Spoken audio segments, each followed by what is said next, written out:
السلام عليكم ورحمة الله وبركاته. مساء الخير على الجميع. هذا التطبيق ينزل على الايفون وعلى الايباد وايضا على اجهزة الاندرويد، وتقدر من خلال الكمبيوتر تتصفحه. التطبيق وظيفته انه ياخذ لك نسخة احتياطية من صورك وفيديوهاتك الموجودة في ألبوم الصور على مساحة تخزينية غير محدودة. طيب نشرح التطبيق ونطبقه، نطبق الشرح مع بعض ونشوف ايش هدف البرنامج.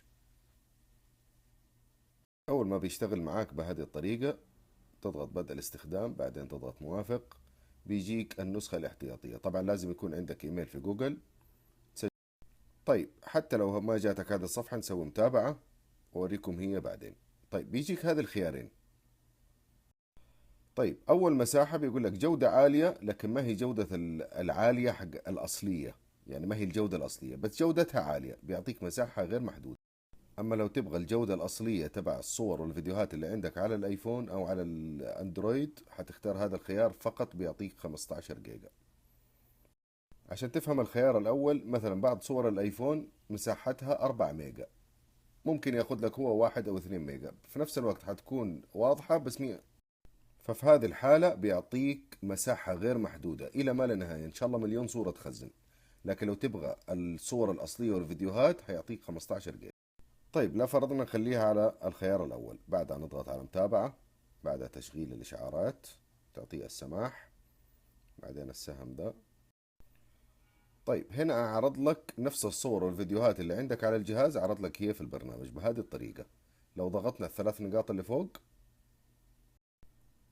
طبعا تقدر تنشئ ألبوم أو خيارات جدا كثير عادي كلها مفهومة، لو ضغطت عليها تفهمها. مثلا لو انشأنا ألبوم، فلو ضغطنا على إنشاء ألبوم بيقول لك إنه حدد الألبوم. مثلا أنت ممكن تحدد على حسب مثلا سفرياتك، على حسب أكلاتك، أي شيء حدد الصور.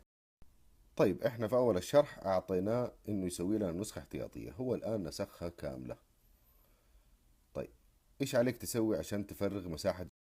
عشان نستفيد من مساحة الايفون ونزيد مساحة الايفون، خلاص نحذفها من الايفون نفسه عن طريق البرنامج، وصورك حتكون داخل البرنامج. شوف الطريقة. طيب احنا حنروح على الثلاث شرطات هذه اللي فوق، بعدين نضغط على اخلاء بعض المساحة، تقول له تفريغ بعض المساحة. طيب لما نقول له تفريغ بعض المساحة بيطلع لك كل الصور والفيديوهات اللي هو اخذ منها نسخة احتياطية، يعني كذا اعطاني 41. طيب نسوي إلغاء بس عشان أوريكم إيش مكتوب. مكتوب إزالة صور ومقاطع فيديو أصلية من جهازك سبق نسخها احتياطيا، يعني هو أخذها احتياطية خلاص. بمعنى لما تسوي تفريغ بعض المساحة اللي أظهر لك هي هنا العدد، هي موجودة في البرنامج، عادي تقدر تحذفها من جهازك. طيب حنجرب مع بعض عشان لا أحد يقول ورطني. نسوي إزالة 41، تعطيه حذف، موافق. طيب الآن مساحة 41، لما نيجي نقول له تفريغ بعض المساحة ما في أي صور زيادة. طيب نروح لألبوم الصور، نشوف ألبوم الصور تبع الآيفون الأصلي، هنحصل ما في أي صور أو فيديوهات. طيب لو دخلنا على البرنامج حنلاقي حنلاقي الصور والفيديوهات زي ما هي موجودة. طبعا تقدر تسوي ألبومات لنفسك، تقدر ترتب صورك وفيديوهاتك.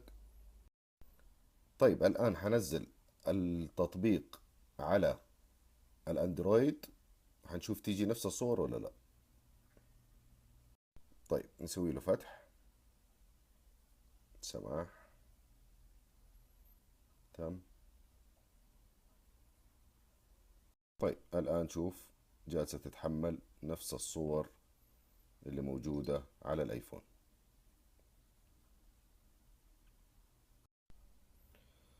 تقدر تشغله على أي جوال في العالم، أي نوعه، تقدر تدخل من خلال الكمبيوتر حتلاقي نفس صورك. تقدر تحذف، تقدر ترتب، تقدر تسوي أي شيء. طب كيف تبي ترجعها في ألبوم الصور؟ جدا سهل. لو ضغطنا عليها حتلاقي الثلاث شرطات هذه اللي فوق أو ثلاث نقاط، في هنا ما هي واضحة، ولو تبى أكثر من واحدة اضغط له حدد، وبعدها السهم اللي فوق، وبعدها بيجيك حفظ 5 من الصور، بيحفظها في ألبوم الصور أو تقدر تطبعها أو تشاركها في أي مكان. إن شاء الله يكون الشرح واضح.